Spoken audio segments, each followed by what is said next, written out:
राजस्थान में अगर political parties जो हैं वो उनके अंदर कोई सुगबुगाहट नजर आने लग जाए तो आप ये पहचान सकते हैं कि नजदीकी समय में चुनाव आने वाले होंगे, क्योंकि राजस्थान में निकाय के, राजस्थान में पंचायत राज के चुनाव की सुगबुगाहट शुरू हो चुकी है। तो वैसे ही सुगबुगाहट राजस्थान के अंदर पॉलिटिकल पार्टीज में भी देखने को मिल रही है। आज मैं मौजूद हूं शिवसेना शिंदे गुट के प्रदेश कार्यालय में।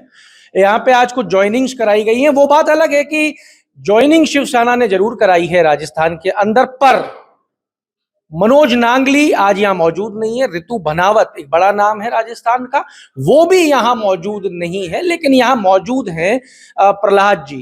प्रहलाद जी कहाँ चले गए? अच्छा, प्रहलाद जी और सचिन युवा विंग देख रहे हैं। प्रहलाद जी पूरा शिवसेना का जो मेन गुट है उसको देख रहे हैं अध्यक्ष के नाते। सबसे पहला सवाल तो मेरा यही है भाई कि मनोज नागली भी अध्यक्ष जी, प्रहलाद जी भी अध्यक्ष, तो एक पार्टी राज्य एक अध्यक्ष दो, ऐसा क्यों? देखिए, गुजरात में हमारे पास 3 प्रदेश अध्यक्ष हैं। और मनोज जी नांगली से मेरी कल भी चर्चा हुई थी। यहाँ से अब हम वहीं जाएंगे। उनका ऑपरेशन हुआ है, स्वास्थ्य लाभ ले रहे हैं। वो बैठने की स्थिति में नहीं थे, थोड़ा सा परेशान थे, इसलिए हमने उनको परेशान करना उचित नहीं। रितु बनावत जी भी वही है। उन्होंने कहा आप यहीं आ जाइए। हाँ, आप बोले यहीं पधारिए।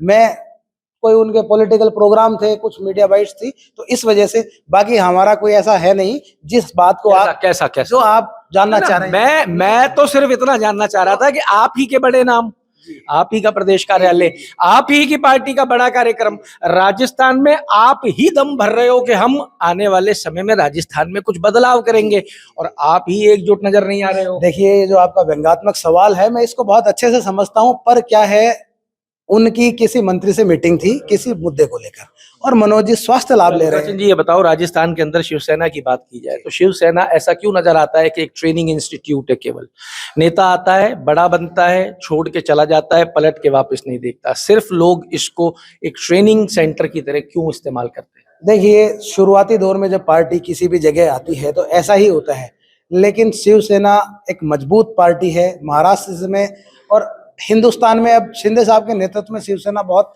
ज्यादा तेजी से विस्तार करी है। 25 प्रदेशों में शिवसेना जा चुकी है। शिंदे साहब की रीति और नीति को अब हम राजस्थान में प्रचार प्रसार करेंगे पूरी तरह। मैं आपकी बिल्कुल बात को मानता हूँ, आपकी बात से एग्री भी करता हूँ, पर किसी भी पॉलिटिकल पार्टी के लिए उसकी एक विचारधारा जो है वो बहुत इंपॉर्टेंट और बड़ा रोल प्ले करती है।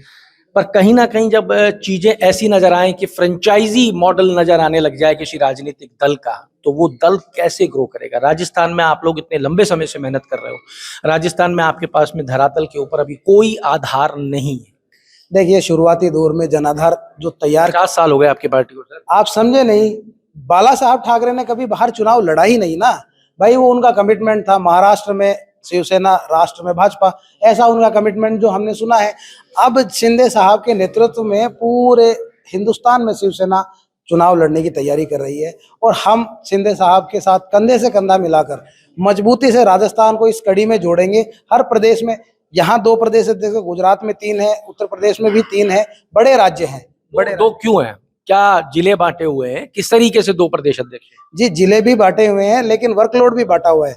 जिले भी, अभी मनोज जी नांगली है, वर्तमान में विधायक है, उनको अपनी जनता के भी मुद्दे बहुत उठाने हैं। वो बसपा से चुनकर आए थे, जिसका जनाधार नहीं, वो अपने दम पर चुनकर आए थे, तो उनको अपना विधानसभा क्षेत्र भी संभालना पड़ेगा। जनाधार है सर, 5 से 6 सीटें हर चुनाव के अंदर विधानसभा में बसपा निकाल के लेके आती है। वो बात अलग है कि कोई उसके संग रुकता नहीं है, उसका भी वही फ्रेंचाइजी मॉडल नजर आता है। देखिए, मैं आपकी बात से सहमत नहीं हूँ। बसपा का कोई भी जनाधार नहीं है। बसपा से जो नेता जीत कर आते हैं उनका जनाधार है। बसपा का जनाधार होता तो मायावती उत्तर प्रदेश में कर देती ना। जो नेता यहाँ चुनाव लड़ता है ना, उसका जनाधार है, उस जनाधार के वोट लाते हैं, नहीं तो मायावती और कहीं क्यों नहीं जीत रही। ये जो राजस्थान में अब आप लोग किस तरीके से देख रहे हो? आप कह रहे हो कि हम विस्तार करेंगे, आप कह रहे हो पूरे हिंदुस्तान में शिंदे ग्रुप जो है वो चुनाव लड़ने की प्लानिंग कर रहा है। आप लोग एनडीए के साथ में घटक दल हो, सरकारों में शामिल हो कई जगह। राजस्थान में भारतीय जनता पार्टी इकलौती चुनाव लड़ती है, किसी के संग एसोसिएशन में नहीं जाएगी, आपके साथ में भी नहीं जाने वाली है। तो क्या आप भाजपा के खिलाफ यहाँ चुनाव लड़ोगे? देखिए, निश्चित ही मुझे लगता है कि जब विधायक चुनाव होंगे विधानसभा चुनाव में गठबंधन होगा, अभी हम ये दावा कर दें कि 200 सीटों पर चुनाव लड़ेंगे तो ये एक मूर्खतापूर्ण बयान होगा। हम जितने भी सीटों पर चुनाव लड़ेंगे मजबूती से चुनाव लड़ेंगे, और एनडीए को सुशासित परिवार है, हम उस गाइडलाइन में रहकर ही लड़ेंगे। हम इंडिया की तरह नहीं है कि गठबंधन में कहने को एक है लेकिन आप कहीं से लड़ रही है। 200 सीटों पे अगर भाजपा चुनाव लड़ रही है और 5 सीटों पे आपका उम्मीदवार लड़ रहा है, तो भाजपा का उम्मीदवार तो वहां भी लड़ रहा है ना, तो आप लड़ तो भाजपा के खिलाफ ही रहे हो। देखिए, हम उदयपुर वाटी में भी लड़े हैं ना, हम उदयपुर वाटी में भी राजेंद्र जी गुढ़ा लड़े ही है ना, शुभकरण चौधरी भी लड़ा है, लेकिन फिर कांग्रेस को कमजोर करने के लिए लड़ो। कांग्रेस को कमजोर नहीं, हम हमारे आप को मजबूत करने के लिए। कांग्रेस तो वैसे ही कमजोर है, कांग्रेस तो डूबता हुआ जाती है, डूब ही गई है। ऐसा तो नहीं है कहीं कि राजस्थान के अंदर थर्ड फ्रंट की सुगबुगाहट जो है वो पिछले कई महीनों से नजर आ रही है, चर्चाएं चल रही हैं, कई नेता उभर के भी आए हैं, कई नेता निकले भी हैं उपचुनाव के तहत। कहीं ऐसा तो नहीं है कि शिवसेना राजस्थान में थर्ड फ्रंट की अपॉर्चुनिटी को कैश करने के लिए आगे बढ़ रही हो? देखिए, जो थर्ड फ्रंट है, इनकी जो विचारधारा है ना, राजनीतिक विचारधारा, ये जातिगत विचारधारा है, और हम हैं सनातन। फर्क क्या हुआ? छोटी छोटी जातियों में इन्होंने बांटा है अपने राजनीतिक लाभ के लिए। सारी जातियां जो इस भगवा को मानती हैं नहीं मान रही ना, जब सारी जातियां जो भगवा को मानती हैं सनातनी नहीं नहीं कहा। राजकुमार रोज जिसके 5 विधायक है वो कहता मैं हिंदू नहीं हूँ, वो कहाँ फिर सनातन को मानने वाला व्यक्ति हुआ? उसने कहा ओन मीडिया में हिंदू नहीं हूँ, मैं हिंदू नहीं हूँ, तो फिर वो कहाँ हुआ? तो फिर ऐसे व्यक्ति से तो गठबंधन का सवाल ही नहीं है। भाई हनुमान जी हैं, वो जाट लॉबी को मजबूत कर अब उनका मजबूत जनाधार है। राजस्थान प्रदेश में जाट मजबूत। आपको लगता है कि राजस्थान में जो जाट है वो सनातनी नहीं है? देखिए, राजस्थान का जाट पूर्ण रूप से सनातनी है, लेकिन कुछ जो ये पॉलिटिकल लोग हैं, ये कुछ युवाओं को भ्रमित कर जैसे कि कई बार हरियाणा का जाट कहता है कि हम हिंदू नहीं है, हम जाट है। उसकी कहीं ना कहीं, अब ये हमारे पड़ोसी राज्य है, यहाँ हनुमान जी की पार्टी में ही वो एक लड़का आता है, हरियाणा का है वो, हर्ष शिकारा, वो कहता है कि हम हिंदू नहीं है, हम जाट हैं। और ऐसे व्यक्ति को अगर हनुमान बेनीवाल जी मंच देते हैं तो ये कहीं ना कहीं संशय पैदा करता है, ये कहीं ना कहीं संशय पैदा करता है। नया लड़का भी आया है छात्र राजनीति से, नरेश मीणा, उसके बारे में क्या विचार? नरेश जी मेरे विश्वविद्यालय के सीनियर है, नए नहीं है, पर उनकी थोड़ी सी किस्मत खराब रही। विश्वविद्यालय के कितने सीनियर है? आपने बड़ा रोचक टॉपिक निकाल दिया। कितने सीनियर?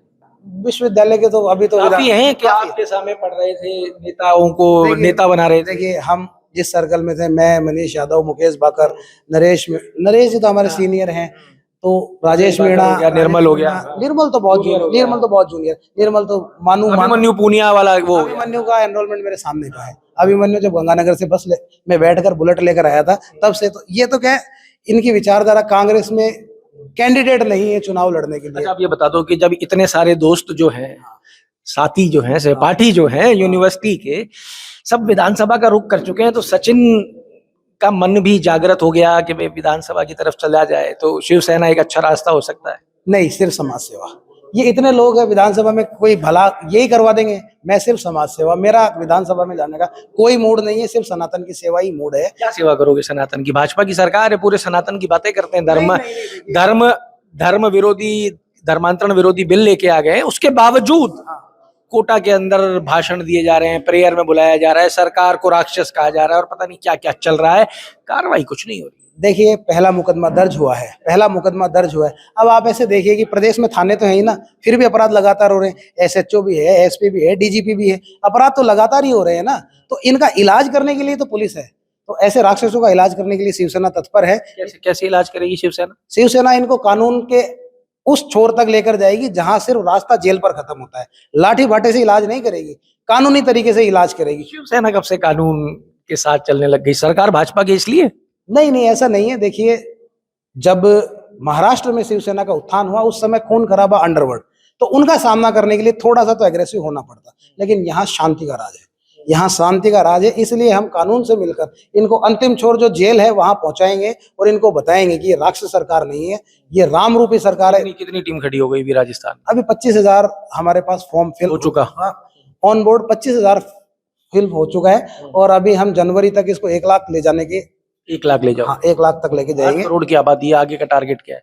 8 करोड़ की आबादी में हम जहां जहां तक अंतिम छोर जो हमारा है, उसको पहले मजबूत हम बागड़ और मेवाड़ कर रहे हैं। उसके बाद में हम जहां जहां हमारा पुराना जनाधार पहले था और नया जनाधार तलाशने की कोशिश करेंगे।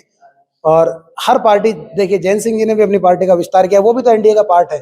जैन सिंह जी भी तो एनडीए का पार्ट है। हर व्यक्ति अपना यहाँ राजनीतिक स्थापित होना चाह रहा है, तो शिवसेना भी उसी क्रम में राजनीतिक स्थापित चाहती है अपने, कि राजनीतिक स्थापित हो, हमारे कार्यकर्ता भी चुनाव लड़े और प्रतिनिधित्व करें, अपने लोगों की मांग उठाएं और बात करें। जमीनी स्तर पर दिखाई देगा ये सब आपको जल्द ही जमीनी स्तर पर देखेगा, मीडिया के माध्यम से। मीडिया से कुछ छुपा हुआ तो रहेगा नहीं। वो तो इसीलिए तो मैंने पूछा था ना कि और ये आपके बाकी जो नेता हैं ये साथ दिखाई देंगे या ये आपको बुलाते ही रहेंगे कि यहाँ आ जाओ? आप 23 तारीख का जो प्रोग्राम होगा उसको ये नेता आपको मंच पर दिखेंगे। अभी मनोज जी के स्वास्थ्य लाभ के कारण हम उनके उत्तम स्वास्थ्य की कामना करते हैं। अभी उन्होंने ऑपरेशन करवाया था, इस वजह से वो नहीं आ पाए। चलो साहब, कोई बात नहीं। और आप एक नाम छूट गए, जसवंत जी गुर्जर। वो अभी है नहीं, वो विदेश गए हुए। बाकी उन सबका आशीर्वाद है, सबसे बात होगी। अब हम सीधे मनोज जी के पास ही जाएंगे, प्रदेश कार्यालय से हम वहीं जाएंगे, विधानसभा विधायक आवास ही जाएंगे। देखिए साहब, युवा मोर्चा जो है वो किसी भी पार्टी के मोर्चे की, किसी भी पार्टी की जान होता है। और यहाँ पे ये युवा मोर्चा के प्रदेश अध्यक्ष है शिवसेना शिंदे गुट के सचिन, जिन्होंने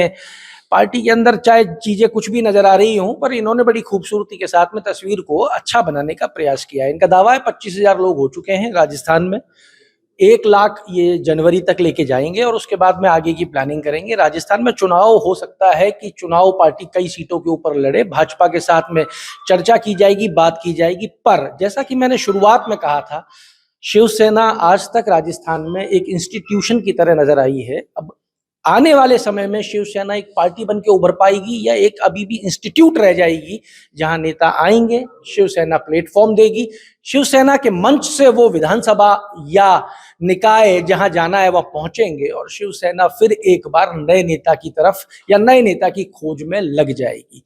शिंदे गुट है, युवा लोग हैं, युवा ही आज नियुक्तियां हुई हैं, 3 नए लोग आए हैं, 3 नए युवा साथ आए हैं, जोश पूरा है और उम्मीद इनको पूरी है कि शिवसेना शिंदे गुट राजस्थान में इस बार अपनी ताकत दिखाएगा और अपने लिए एक जगह राजस्थान में बनाएगा और सनातन के लिए काम करेगा, जो तीसरे फ्रंट की बात करने वाली बाकी पार्टियां नहीं कर रही हैं। जुड़े रहिए हमारे साथ। अमर उजाला के लिए जयपुर से मैं आशीष। अगर आप ये वीडियो YouTube पर देख रहे हैं तो हमारे चैनल को सब्सक्राइब कर बेल आइकन दबाएं और Facebook पर देख रहे हैं तो हमारे पेज को लाइक करें।